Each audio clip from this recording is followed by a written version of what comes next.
Assalamualaikum warahmatullahi wabarakatuh. Kami dari kelompok terakhir ingin mempresentasikan isu kontemporer keuangan publik Islam dengan dua anggota. Yang pertama ada Zaki Amar Fauzi dengan NIM 058 dan saya Muhammad Al-Fatih dengan NIM 059.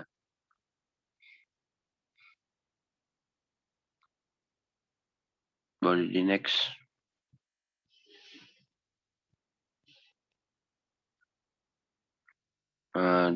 Kali ini kita akan membahas dengan dua materi. Yang pertama ada sukuk dan cash wakaf link sukuk sebagai sumber pembiayaan pembangunan. Lalu yang kedua ada tabungan haji sebagai sumber alternatif keuangan negara.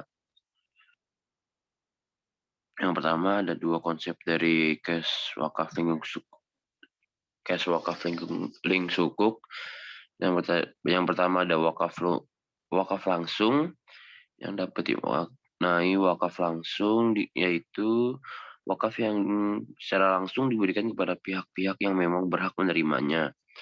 Contohnya kayak rumah ibadah, sarana pendidikan, sarana kesehatan seperti rumah sakit, pemakaman, serta sarana lainnya, di mana masyarakat dapat langsung merasakan, menerima, dan manfaat atau keuntungan dari jenis wakaf ini.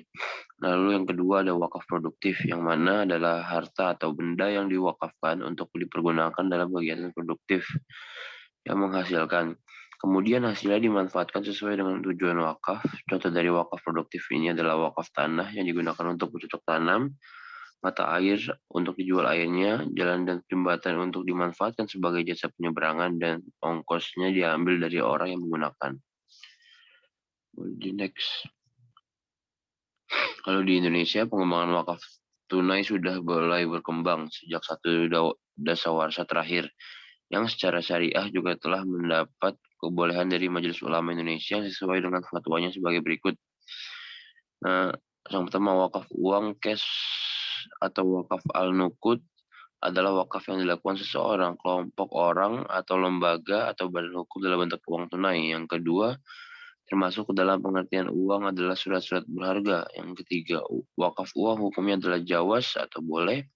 Yang keempat, wakaf uang hanya boleh digunakan dan disalurkan untuk hal-hal yang bermanfaat. Lalu yang kelima, nilai pokok wakaf uang harus dijamin kelestariannya, tidak boleh dijual, dihibahkan, atau diwariskan. Nah, yang penerapan wakaf uang sebagai salah satu bentuk wakaf produktif pada masa sekarang akan mempunyai keunggulan yang lebih besar dari wakaf tradisional, yaitu benda bergerak atau tidak bergerak. Lalu adapun beberapa negara yang sudah berhasil menerapkan wakaf link sukuk ini. Yang pertama ada Bangladesh dengan keberhasilan mendirikan universitas dan juga lembaga pendidikan.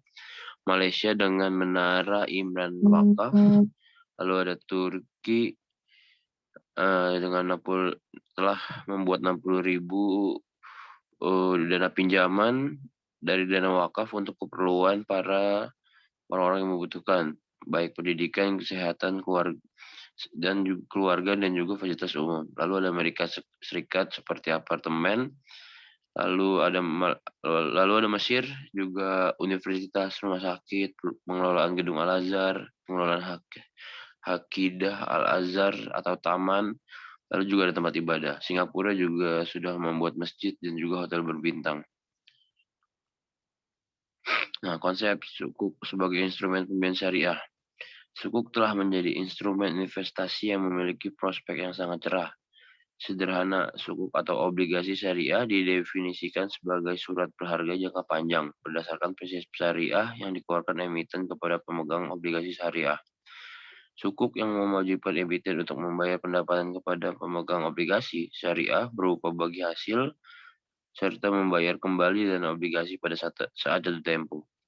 Sukuk pada hakikatnya merupakan sertifikat kepemilikan atau suatu aset yang dapat digunakan dalam skala besar untuk membiayai pembangunan.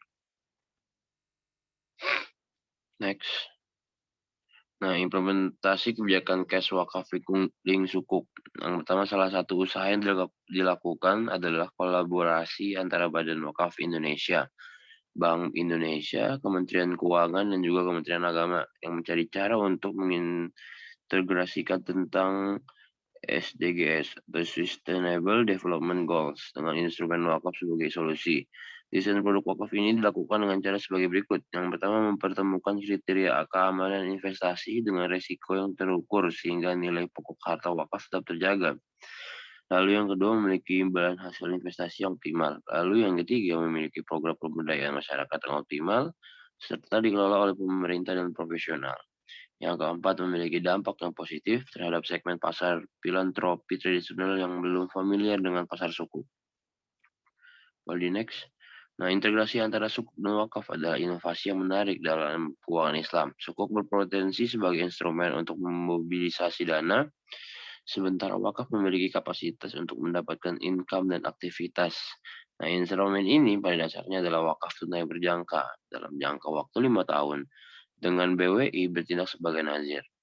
Dana wakaf tunai selanjutnya diinvestasikan ke dalam suku negara yang secara khusus diterbitkan untuk program ini.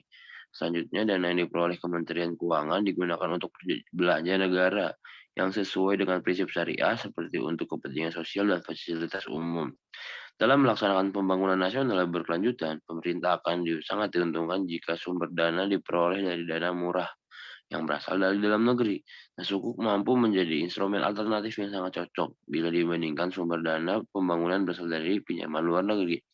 Hal tersebut untuk menjaga marwah bangsa sebagai bangsa yang berdaulat dan tidak mudah intervensi oleh kepentingan bangsa lain dengan cash wakaf suku.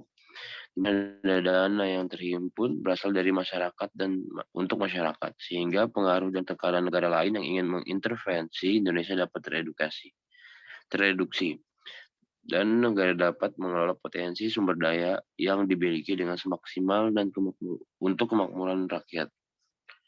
Next. Selanjutnya akan dijelaskan oleh Zakia Marfuzi.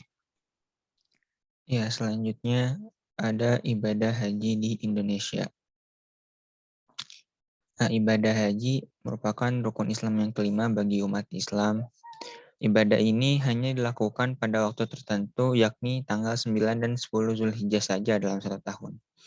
Muslim yang akan menunaikan ibadah haji disyaratkan mampu baik secara fisik maupun finansial. Minat Muslim Indonesia untuk menunaikan ibadah haji sangat tinggi, sementara kuota yang disediakan oleh pemerintah Arab Saudi jumlahnya terbatas. Kondisi ini demikian menimbulkan dampak pada panjangnya daftar tunggu para calon jamaah haji. Pelaksanaan ibadah haji di Indonesia memiliki dua model. Pertama, ibadah haji yang dikelola dan dilaksanakan oleh pemerintah yang disebut dengan haji reguler, dan yang kedua, ibadah haji yang diselenggarakan oleh swasta atau non-pemerintah, ini disebut sebagai haji khusus. Dalam praktiknya, kedua model ini memiliki ruang dan porsi yang berbeda serta terpisah, terutama dalam hal tata kelola keuangan.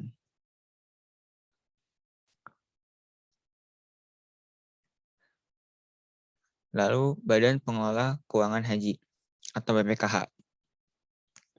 Sebuah lembaga yang bertugas untuk mengelola dana haji yang bertujuan untuk mendapat manfaat dari potensi dana haji yang cukup besar.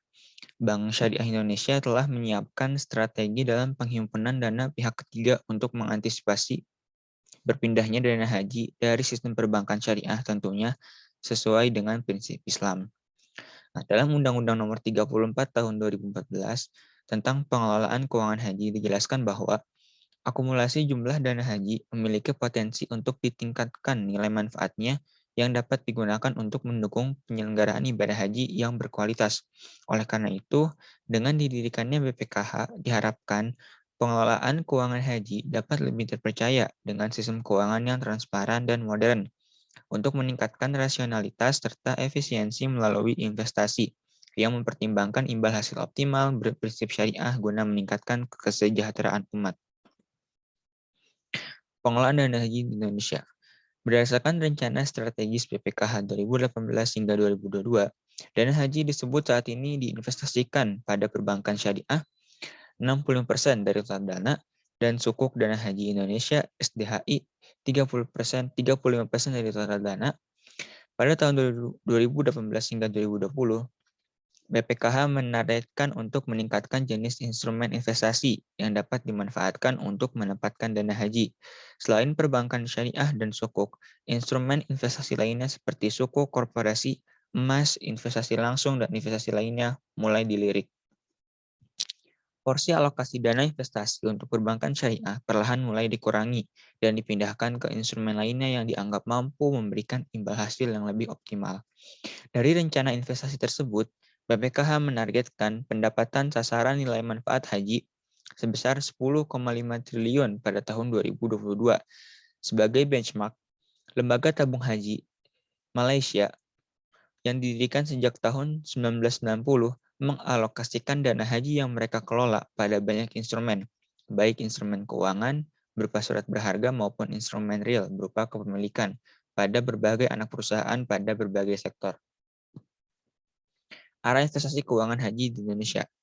Nah, investasi keuangan haji dalam bentuk surat berharga berupa efek syariah yang diatur dan diawasi oleh otoritas jasa keuangan, yaitu yang pertama, dana haji diinvestasikan kepada saham syariah yang dicatatkan di bursa efek, lalu dana haji diinvestasikan untuk sukuk, lalu untuk reksadana syariah, lalu untuk efek beragun aset syariah, selanjutnya dana investasi real estate syariah, dan yang terakhir efek-efek syariah yang lain.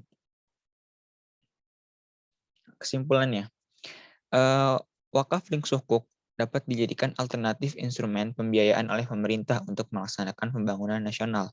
Instrumen ini memiliki beberapa manfaat antara lain sebagai dukungan wakaf bagi pembangunan nasional, investasi wakaf uang melalui cash wakaf link sukuk mendukung memperdalam pasar keuangan syariah, memberikan dampak keberlanjutan dan sinergi sektor wakaf dengan pembangunan nasional, meningkatkan peran masyarakat dalam membangun negara, melakukan pemerataan keadilan sosial ekonomi melalui pembangunan infrastruktur pendidikan, sarana kesehatan, dan lain-lain.